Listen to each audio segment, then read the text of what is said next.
Gas pipeline बिछाने में नाकामी। ईरान ने पाकिस्तान को आलमी अदालत जाने के हवाले से नोटिस जारी कर दिया है। बुखारी साहब, अब ईरान ने नोटिस जारी कर दिया है और आगे शायद जुर्माना भी हो सकता है पाकिस्तान को।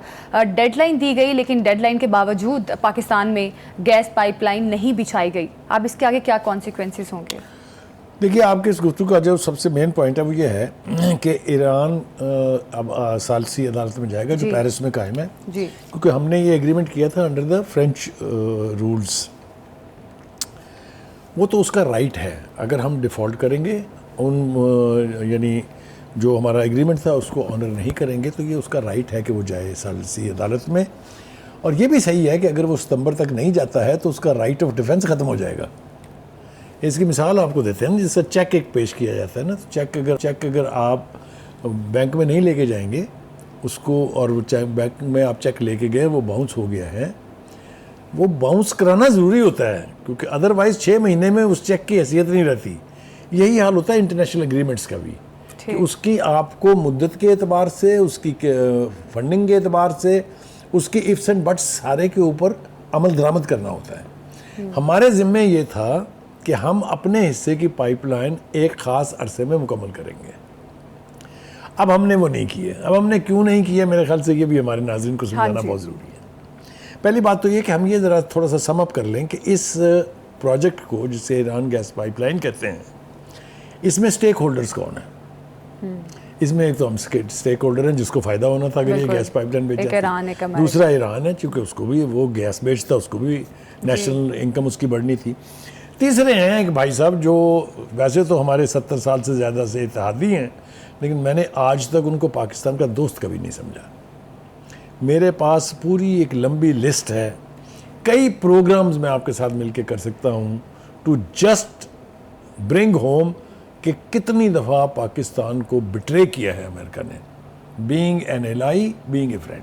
ठीक, चाहे उसकी बात आप 1971 से शुरू कर लें, चाहे आप उससे पीछे चले जाएं, उससे पीछे 60s में अयूब खान के दौर में PL-480 नाम की एक चीज़ थी जिसके तहत हमें इमदाद आती थी। उस वक्त एक कार्टून मुझे याद है कि अमेरिकन हैट जो होता है ना, उसका ऊपर वाला हिस्सा बड़ा लंबा होता है, तो उल्टा करके पकड़ा हुआ एक हाथ से डाल रहे हैं वो बोरी में और नीचे दूसरे हाथ से निकाल रहे हैं। तो ये बिट्रेयल की लिस्ट बहुत पुरानी है।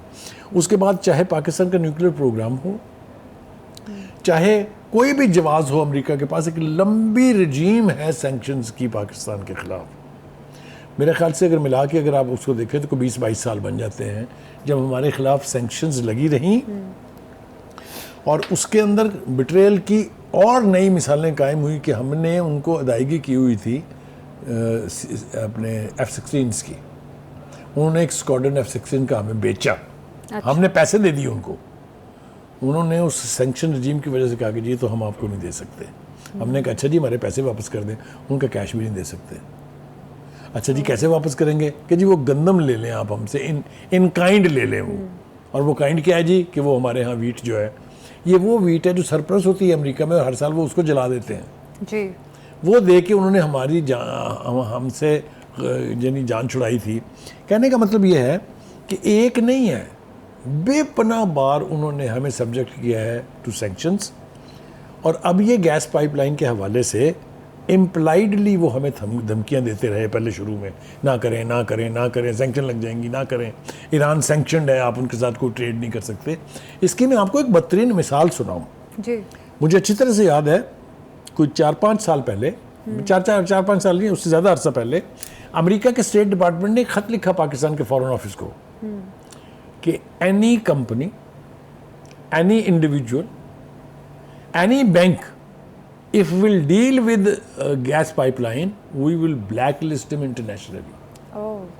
और सदके जाएं अपने फॉरेन ऑफिस के, उन्होंने बजाय उसको रजिस्ट करने के, बजाय उनसे पूछने के कि आप क्यों कह रहे हैं, उन्होंने इस लेटर को साथ लगाया और उसकी कॉपी पाकिस्तान के हर कमर्शियल कंसर्न्स को, हर ट्रेडिंग यानी जो फर्में थी उनको, और जितने हमारे अदारे थे जिनमें मतलब इंजीनियरिंग का अदारा है, इलेक्ट्रिकल इंजीनियरिंग का अदारा है, उन सबको कॉपी भेज दी कि भाई इसके करीब ना जाना वरना आप लोगों को ब्लैक लिस्ट कर दिया जाएगा। ये हमारी कसम पुरसी का हाल है कि हम इतने अमेरिका से डरते हैं, हमारी लीडरशिप इतनी डरपोक रही है माजी में कि वो एक लेटर रेजिस्ट नहीं कर सकते। वही अमेरिका अब भी हमें धमकियां दे रहा है। मुझे अच्छी तरह से याद है, हमने एक प्रोग्राम में बात भी की थी कि अभी जब हमने दोबारा बात की ना जी, इस हुकूमत ने, मेरे ख्याल से ये जब क्या जो PDM की गवर्नमेंट थी, उसके बीच हमने फैसला किया कि नहीं हम तो ये लेंगे जी गैस पाइपलाइन। अच्छा, तो फिर धमकी आई वहाँ से, उन्होंने कहा कि जनाब हम इसको ऑब्जर्व कर रहे हैं, मैंने ख्याल से, जिसको कहते हैं ना धमकी देना, ज़रा ख्याल रहे। तो उसके ऊपर हमारे फॉरेन ऑफिस की जो तर्जमान है मुमताज़ ज़हरा बलोच जी, उन्होंने ब्रीफिंग में ये कहा था कि ये हमारा अंदरूनी मामला है, ये पाकिस्तान और ईरान के बीच का मामला है, हमें किसी से कोई वेवर या यानी सैंक्शंस के अगेंस्ट वेवर लेने की ज़रूरत नहीं है, ना हमें किसी से पूछने की ज़रूरत है। उसके बाद जो हमें अमेरिका की तरफ से जिसको कहते हैं ना गुर्राना हमने उनका बर्दाश्त किया है, उसकी वजह से मामला फिर एक दफ़ा से ठप हो गया था। लेकिन having said that, gas pipeline हमारी लाइफ लाइन के तौर पे ये प्रोजेक्ट हुआ था। मुझे ये प्रिविलेज हासिल है कि मैं उस वक्त के सदर जरदारी साहब के साथ चाबहार गया था, जहाँ पर आके ईरान ने अपने हिस्से की पाइपलाइन पहुँचा दी हुई है, जो हमारे बॉर्डर से सिर्फ 60 किलोमीटर दूर है। अच्छा, यानी ऑलमोस्ट पाकिस्तान के बॉर्डर पर है। हमने अपने हिस्से की बनानी है ताकि उसको मेन स्ट्रीम जो हमारा है सिस्टम है उसके अंदर इंडक्ट कर दिया जाए। ठीक, तो मैंने वो सारा फैनफेयर भी देखा है, मैंने ईरान का वो डिटर्मिनेशन और वो खुशी भी देखी है, मैंने शेयर की है उनके साथ। तो अमेरिका साहब जो है वो भड़क उठे भाई, और इसको दो वजह हैं इसकी मुखालफत करने की।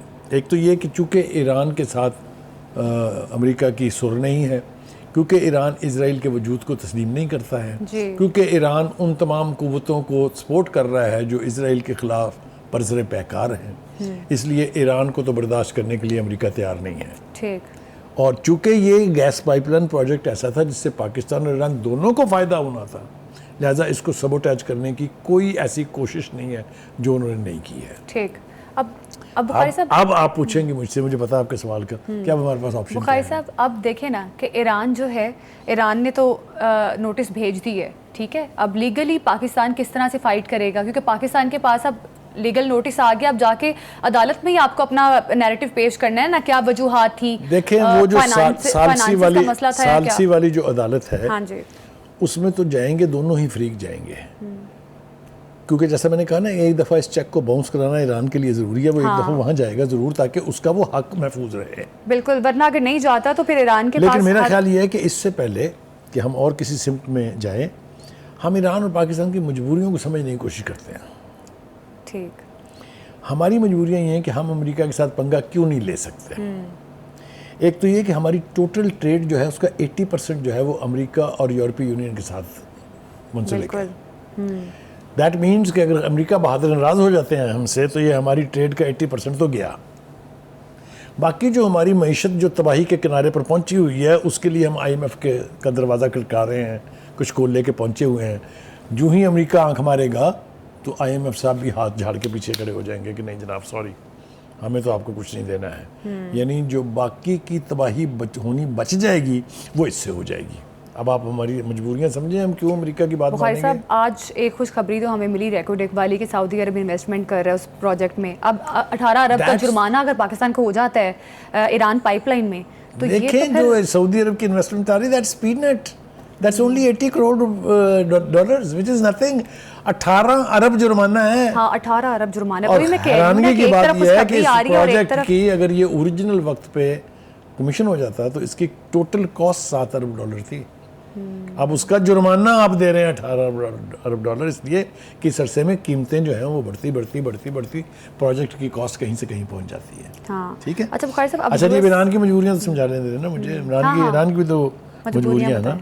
देखिए, उसकी मजबूरी ये है कि उसे कोर्ट में जाना ही जाना है, ताकि उसका डिफेंस का राइट जो है, अगर ये प्रोजेक्ट बिट्रे होता है, नहीं करते हम पूरा इसको, तो वो फिर अपना हक तो इस्तेमाल करेगा ना। लियाओ ना भाईजान, 18 अरब डॉलर निकाले ना, ठीक है जी। दूसरी बात यह है कि ईरान की इकोनॉमी भी बहुत ही लिमिटेड है। तेल उसके पास है लेकिन ख़रीदता कोई नहीं है ना जी उससे। हाँ जी, ठीक है। तो कहने का मतलब यह है कि ईरान को भी अपना यानी जो इकोनॉमिक इंटरेस्ट है उसको वॉच करना है। उन्होंने जो इन्वेस्टमेंट उसके ऊपर कर दी हुई है, जो गैस पाइपलाइन, मेरा ख्याल से वो 900 किलोमीटर तक तो बिछा दी है उन्होंने। बिल्कुल। हाँ, वो छोटी मोटी नहीं है वो, उसकी कॉस्ट आई है। उनको कुछ ना कुछ उसकी कंपनसेशन चाहिए होगी as a I am speaking on behalf of Iranian leadership ना। वो चाहेंगे कि उनको कुछ ना कुछ तो उसमें से वसूल हो ना। तो दोनों ही मुल्कों की मजबूरियां हैं। अब हम इस मजबूरियों से निकल पाएंगे कि नहीं निकल पाएंगे, हम अमेरिका को नाराज़ करना अफोर्ड करेंगे कि नहीं करेंगे, क्योंकि दो ही रास्ते हैं, या आप जुर्माना देने के लिए तैयार हो जाएं और या इस गैस पाइपलाइन के ऊपर काम शुरू कर दें। काम भी अगर आप शुरू कर देंगे तो ये 1-2 महीने में तो तय मुकम्मल होने वाली नहीं है ना। एक लंबा फिर भी ईरान को एक दफ़ा अदालत जाना पड़ेगा। सालसी अदालत में जाके निगोशिएशन के ज़रिए आपका कोई रास्ता निकल आए जिसमें दोनों के लिए ग्रेस हो और इस यानी इसकी कंप्लीशन जो है उसके पीरियड को बढ़ा दिया जाए, वो एक अलग बात है। लेकिन इस वक्त सूरत हाल यही है कि Iran has no choice but to go to the court in September, end of September. ठीक है जी। हमारे पास क्या चाह रहा है, हम अमेरिका को नाराज़ नहीं कर सकते, हम गैस पाइपलाइन के ऊपर काम शुरू नहीं कर सकते। There you are. ये हमें वहाँ अदालत में जाके बताने की ज़रूरत है कि हमारे ये मसाइल हैं जिसकी वजह से हम बताएंगे ज़रूर, लेकिन मेरा नहीं, देखे ना, एक वाज़ेह स्टेटेड पॉलिसी है उस अदालत की जहाँ जाना है ईरान ने और पाकिस्तान ने, कि हम अमेरिका की सैंक्शन का जवाब नहीं मानते हैं। बिल्कुल। तो इससे कोई फ़ायदा मिल सकता है? कोई फ़ायदा नहीं मिलेगा। वो कहेंगे जनाब ऐसी नहीं मानते, आपने क्यों नहीं पूरी की अपनी जो आपकी ऑब्लिगेशंस थी मुआहदे की, वो क्यों नहीं पूरी की, दे जुर्माना। बुखारी साहब, पाकिस्तान तो फिर बुरी तरह से फंस गया अब इस मामले में। Now you are talking. हम इसमें बुरी तरीके से फंस गए हैं। 18 अरब डॉलर इसमें से हम कैसे निकलेंगे वो मुझे समझ में नहीं आ रही है, लेकिन एज ऑफ टुडे ये सूरत हाल जो है ये हमारे सामने है कि अगर the dam if you do and the dam if you don't. अच्छा बुखारी साहब, अब स्पोक्स पर्सन की बात कर रहे थे, पाकिस्तानी स्पोक्स पर्सन, उन्होंने कहा भी कि हमें किसी की डिक्टेशन की ज़रूरत नहीं है, हम अमेरिका के कहे बगैर बना सकते हैं गैस पाइपलाइन, कुछ इस टाइप की उन्होंने बात की थी। तो बुखारी साहब, अब आपको उसके बावजूद फिर थोड़ी एफर्ट तो करनी चाहिए थी ना इस मामले में, जिस तरह से डिले हुआ, पिछले कई साल से डिले हो रही है। देखिए, इसके बारे में मैंने आपसे अर्ज़ किया कि एक कोशिश तो हाल ही में मैंने बता दी आपको हुई थी कि हम इसको शुरू करने वाले हैं। उससे पहले जब भी हमने इसके ऊपर बात की है, अमेरिका की तरफ से हमको फौरी तौर पे धमकी मौसूल हो गई है और हम लोगों ने हमेशा अमेरिका की धमकी के सामने सर झुका दिया है। अगर ये हमने ना किया होता तो आज कोई ना कोई सूरत कहीं ना कहीं तो काम शुरू हो गया होता ना इसके ऊपर। अमेरिका की धमकी तो है ही, कहीं ना कहीं फाइनेंशियल इश्यूज भी हैं हमारे पास, शिफ्ट्स इन गवर्नमेंट्स, बदलती हुई गवर्नमेंट जो आती है वो भी एक मसला है ना कि आपकी हालत क्या है। हाँ। आपकी इकोनॉमी ये है कि अगर आपको IMF लोन ना दे तो आपकी मईशत नहीं चलती। ठीक है जी, बिल्कुल। आपको उससे लोन भी चाहिए। अगर आप ये पाइपलाइन पर काम शुरू करना चाहते हैं तो आपके पास पैसे हैं, आपके पास तो तनख्वाहें देने के पैसे नहीं है। ये भी एक बहुत बड़ा that means again you need foreign investment, फिर आपको इंटरनेशनल फाइनेंशियल इंस्टीट्यूशंस के पास जाना पड़ेगा। लेकिन मैं एक और बात आपको बताऊं जो मेरे ख्याल से करनी चाहिए, इसलिए कि ये नेशनल इंटरेस्ट की बात।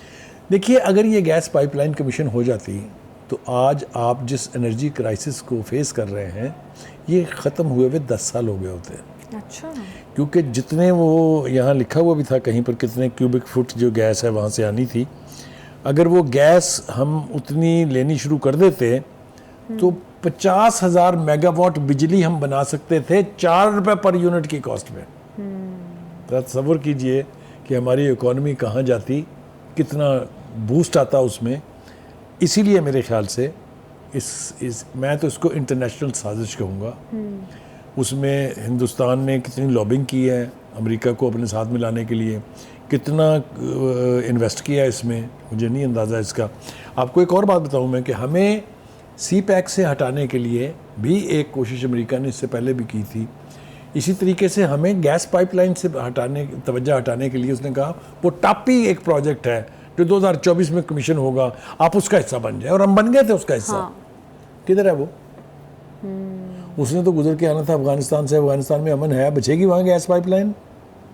तो कहने का मतलब ये है कि हमें अमेरिका ने बार बार धोखा दिया है, हम उसके धोखे में आते रहे हैं, हमने उसका तदारक नहीं सोचा, इसलिए हम एक महकूम कौम की हैसियत से अमेरिका की सैंक्शंस के भी यानी उसका शिकार भी रहे हैं, और हमने अमेरिका की मर्ज़ी के साथ क्या क्या नहीं किया। अभी हम क्या रोना रो रहे थे अफ़गानिस्तान में, ये बलूचिस्तान में, ये जो इंसर्जेंसी है कहाँ से आई है। आपको याद है अफ़गान जहाज़, उसमें जाएंगे तो बात बहुत लंबी चली जाएगी, बहुत पीछे डीप चली जाएगी, उसी का खमियाजा भुगत रहे हैं ना। बुखारी साहब, इन तमाम तरह हालात से तो यही लगता है कि अमेरिका नहीं चाहता कि पाकिस्तान तरक्की करे। एब्सोल्युटली, कोई दो राय इसके बारे में नहीं है।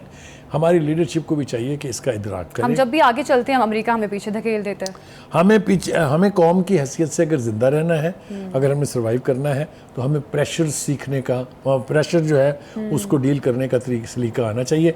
ईरान पर भी तो पिछले 40 साल से सैंक्शंस हैं। कैसे सर्वाइव किया उसने। अब मैं इससे आगे नहीं जाऊँगा।